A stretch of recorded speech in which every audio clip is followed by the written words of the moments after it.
Well, hello everyone. This is the penultimate seminar, and there's no presentation because the person who would have been doing it will probably do it next week because he is ill.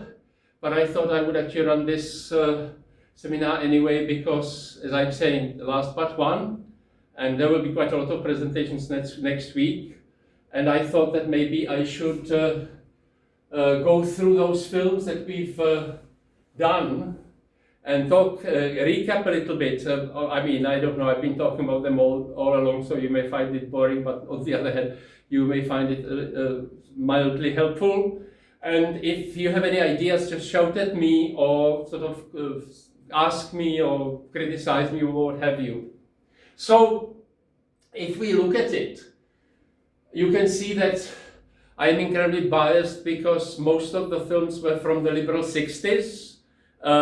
Which is probably justified, this bias of mine, because that was the period, as I keep going on about it all the time, when these films kind of captured international audience. Because yes, they were a part of that liberalizing trend of the 1960s when creative people were trying to kind of push the doors open towards freedom by doing creativity, doing creative stuff.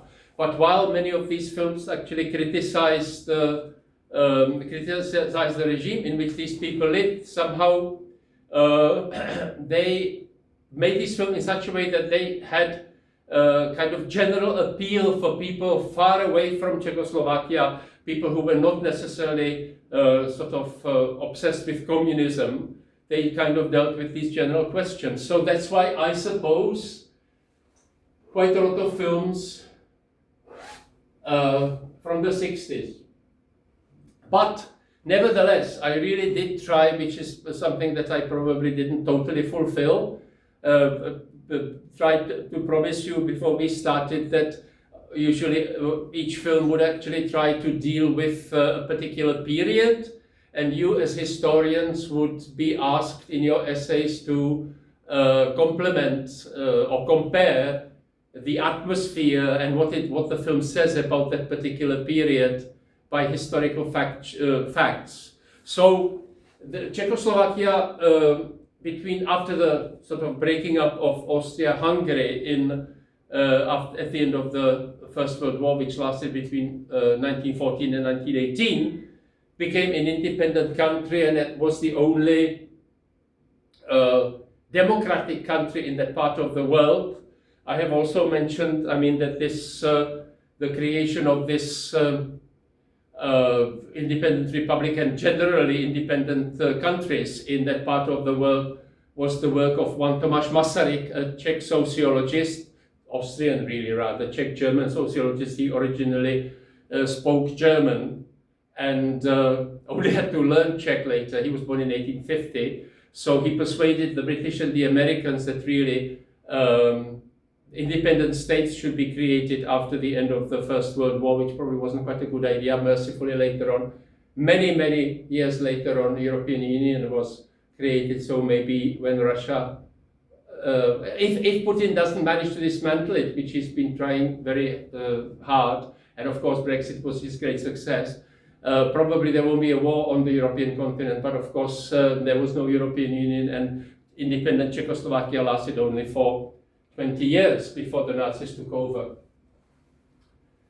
Martin Fritsch, Life is Hard, total comedy, love interest, sort of very fancy music shop in the middle of very modernist Prague. The film shot in the streets. You see a very modern, bustling city with trams, cars, and what have you.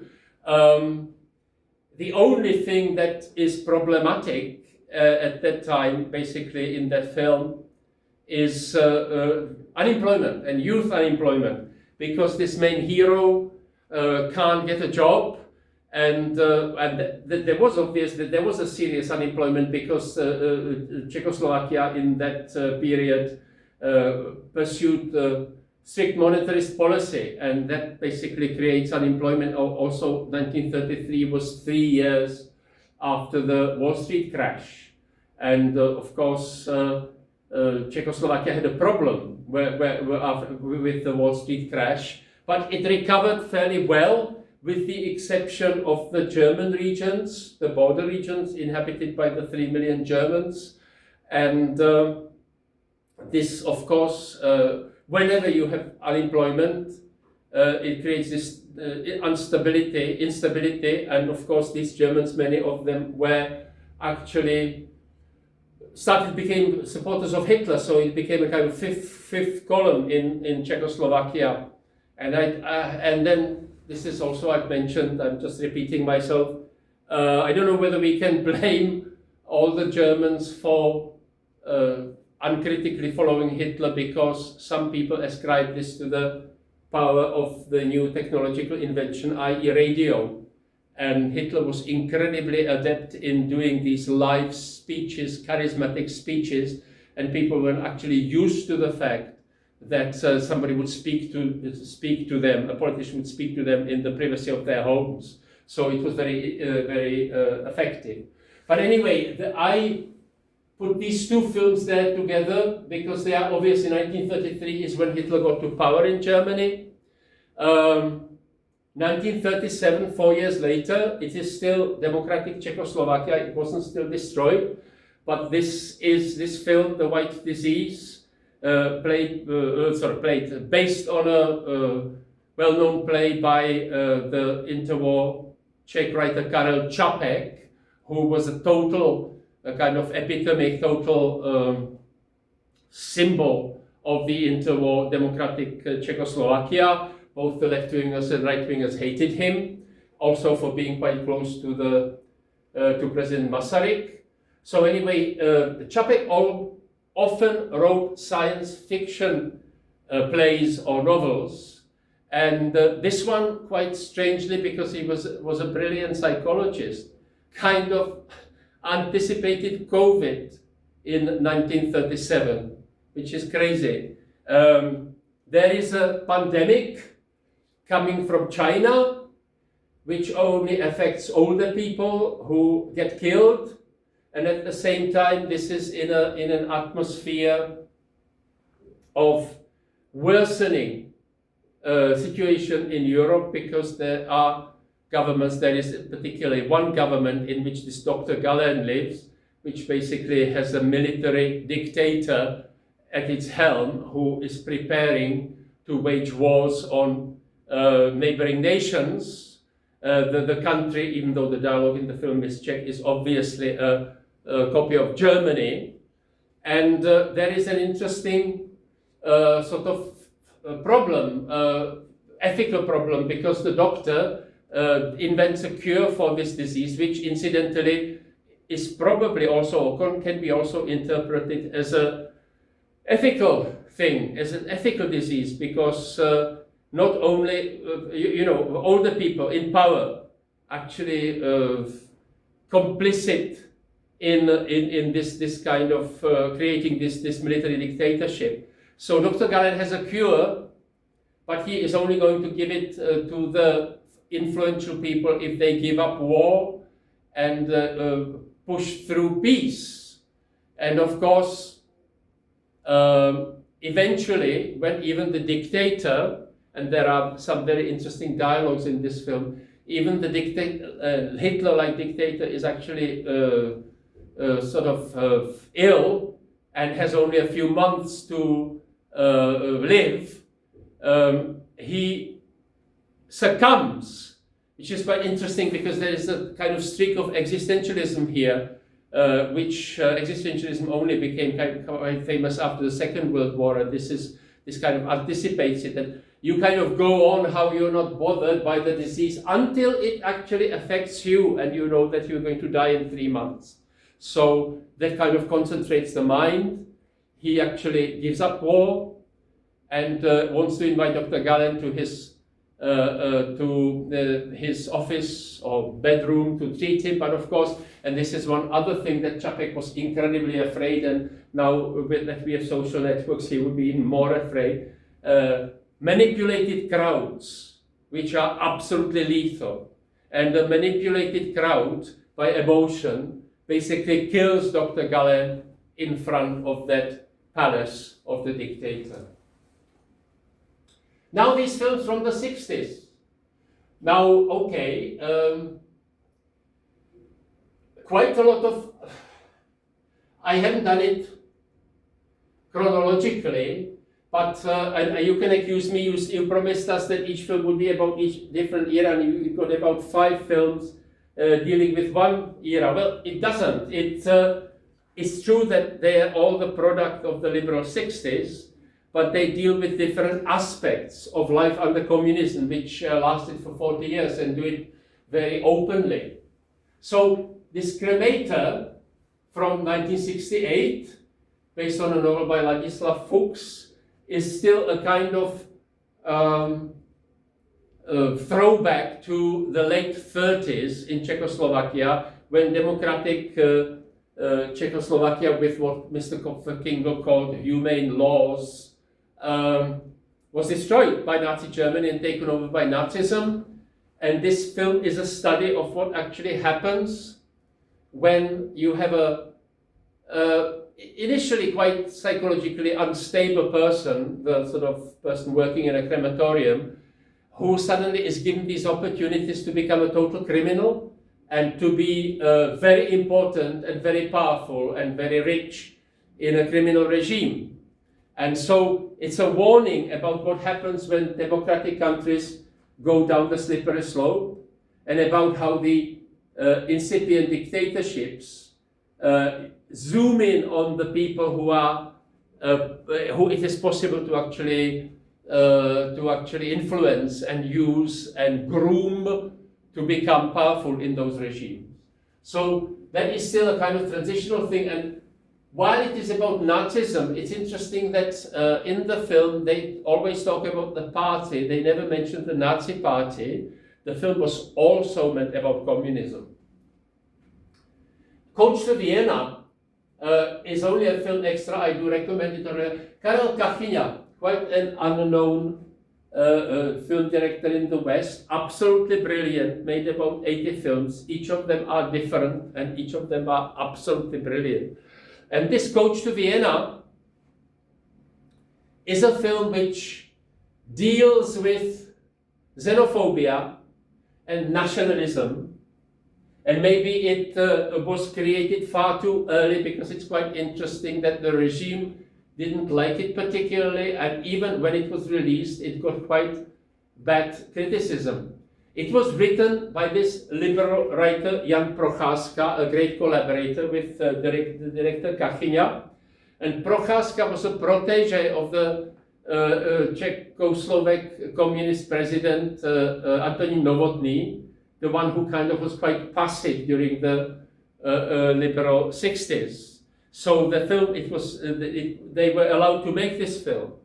It is basically a film about the 2 deserters from the Nazi army at the end of the Second World War, end of April 1945, just about a week towards the end of the war.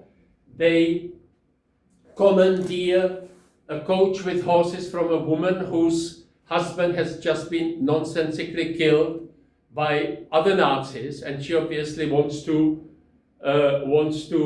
revenge herself, and she is thinking all Germans are bad. This is what was felt throughout Europe. Not Nazis, they didn't distinguish. One of the men there, the young boy, is not even German, he's Austrian. And so she wants to kill them, but actually it transpires, and this was what was probably quite sort of criticized when the film was made, because the Czechs were still not ready for it. It was only 21 years since the end of the war, and they were still quite traumatized by the Germans, by the Nazis. So now suddenly there was this film that said German-speaking people are also human, and it transpired that both the young lady in the film, owner of the coach and horses, and the young boy, Hans, are actually human beings, and they actually are just traumatized by the war and actually find understanding. And of course, in the end, they are overwhelmed by these Czech partisans, in inverted commas, partisans. There was absolutely no guerrilla fighting against the Nazis during the Second World War. These partisans emerged 3 days before the end of the war. And they, of course, and that was quite shocking, killed that German. The other one had died on the way because he was wounded. And raped a girl. So actually the film has this message. It depends on how people behave, whether they are human or not on their nationality, which was quite world-shattering and very important to this very day. And the other film by Kachyňa, The Ear, is really basically about communist officials. That film was made after the Soviet invasion of 1968, at the time when, as I kept telling you, the managers of the Prague Film Studios, liberal Prague Film Studios, knew that they would be actually sacked anyway, so they gave up all caution and allowed any kind of film to be made. And again, this film, The Ear, was written by Jan Procházka. I think in the library we have the short story, or sort of novella, which was written by Procházka. And this is about a government minister and his wife who come back from one of these top Communist Party government officials' party at the Prague Castle. But of course there is a problem because somehow his colleagues have disappeared and they were arrested, as that man finds out. When they get home, they discover that the electricity has been switched off, their phone doesn't work, and eventually they discover that they are under the attention of the secret police. And at the same time, this is a middle-aged couple. Their marriage is kind of on the rocks slightly. They kind of, in a way, hate each other, but at the same time it transpires that they love each other. But the film is an absolute tour de force of these two actors as well, both men and the wife of this couple, because they are actually going through everything. At the same time, they are obviously being listened to by the secret police. And at the end of the film, even though the secret police knows everything, the president appoints him minister in place of that unjustly arrested colleague of his. Very interesting film. It was banned on completion and wasn't released until the fall of communism in 1990. It won the Berlin Film Festival. The White Lady, Zdeněk Podskalský. This is yet another aspect of communism, and this is a comedy, and at the same time, obviously it was very popular at that time. That statement from the end of the film, Nekecej a plav, shut up and swim, became very famous at that point. Basically what this is, it's a study, even though it's a comedy, it's a brilliant study of life in a small Czech town run by these communists, the communist sort of party official and his deputy. And it is very relevant because most Czechs live in smallish towns, I suppose, not in Prague. And these officials are absolutely incompetent. They can't do anything. Nothing is done. There is no bridge. There is no fence around the chicken farm or whatever. There is no paving in front of the school or whatever. And an old lady, this is how it all starts, doesn't have water pipes in her house. And there's a castle and allegedly a good ghost, white lady who at full moon, when you ask her, there's an image, there's a picture, if you go and ask her nicely, she will do good things for you. And of course, and this actually happens. She does all these things that the Communist Party officials don't do. And of course, this is a metaphorical meaning. Basically, the communists kept saying, in a kind of 19th century way, poručíme větru dešti, we will order even wind and rain about. We will, we are sort of human beings who are absolutely supreme over everything. the natural world, science will solve everything. We now know that this is not true. And of course that White Lady, the good ghost, is a manifestation of the natural world which the communists can't control. Thousand Clarinets is an interesting thing, very early musical, cinemascope, although in black and white. Before it being made into film, it was a very popular theater musical in the Prague theater of Semaphore, where these people, Jiří Suchý, who wrote the lyrics, and Jiří Schlitter, who wrote the music, actually worked, and also they play in that film. They are those paratroopers. Now, as I explained before the screening of the film, in communism, young men had to go to the army at the age of whatever, 19, 18, for 2 years. It was basically slavery. They hated it. So in this film, being in the army rightly is seen as subjugation. And basically there's a music teacher who loves Johann Sebastian Bach, the German Baroque composer. He's on the drilling ground. He can't keep up, and then he runs away, deserts, and they try to shoot him. And of course, it's near the statue of Johann Sebastian Bach, and all the weapons turn into musical instruments, which is exactly in line with this sort of ethos of the 60s, where creativity will liberate you. You can use creativity, music here as a metaphor of creativity.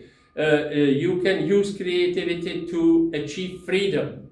And what follows, as I said, we use this in our course, which an idiotic dean here abolished in the 2010s or whatever, called Slavonic Studies, where there were about 100 students in the first year. And I was worried when we introduced this film, whether they would be interested. How can I sort of bore 18-year-olds with film where songs are sung in a weird language? Yet they loved it because there's such an energy and such humor in that film. There is no sentimentality. Although there's a love interest, one of the singers falls in love with the television reporter. It is basically mocked in a way. And this is one other thing that I have to point out. It's quite interesting that this film from 1964 kind of anticipates what happened in Czechoslovakia in 1968 during the Prague Spring, which was an absolute orgy of the media. And here, even the people here in 64 understood very well that you needed to have free media in order to disseminate what's going on. And a kind of shocking ending when kind of secret police without arms kind of zoom in on that music teacher at the end of the film. He's got his violin in hand, and he tries to sort of hide on the statue of Johann Sebastian Bach, and he changes his violin back into a machine gun and says, "Defend yourself." And basically the film ends with a kind of exhortation. Once you have actually matured through creativity, you then have to take up arms and defend your freedom and fight the bloody communists with arms. I don't understand how this was impossible in 64. And then finally, the joke is based on a famous novel by Milan Kundera. It is the novel is, as I was saying again in class, based on pluralist views of events. There are testimonies by different characters describing the same situation or the same episodes, whatever, but always slightly differently. And basically what Kundera is saying, that reality is unknowable. And the joke is basically that God has created us with a very stupid brain which can't encompass of what this multifarious, this incredibly complex world, we don't know what is going on, and we make mistakes. And I would argue that this is based on the fact that Kundera, as a young man, he was 19 during the communist takeover, actually sincerely believed in communism, and then of course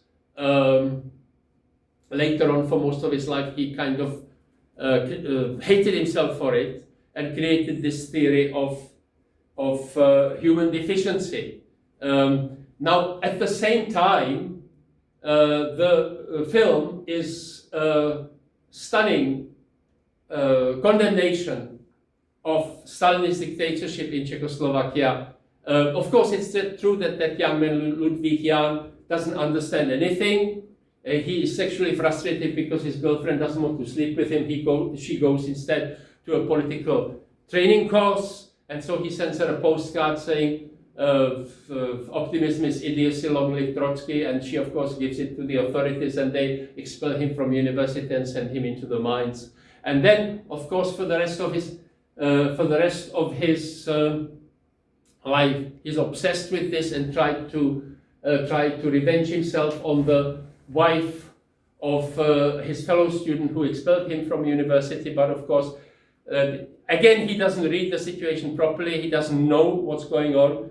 The fellow student, Zemanek, has in the meantime become a liberal lecturer criticizing Stalinism, and has a trophy girlfriend, and has repudiated his wife. So by sleeping with her, he's actually helped him.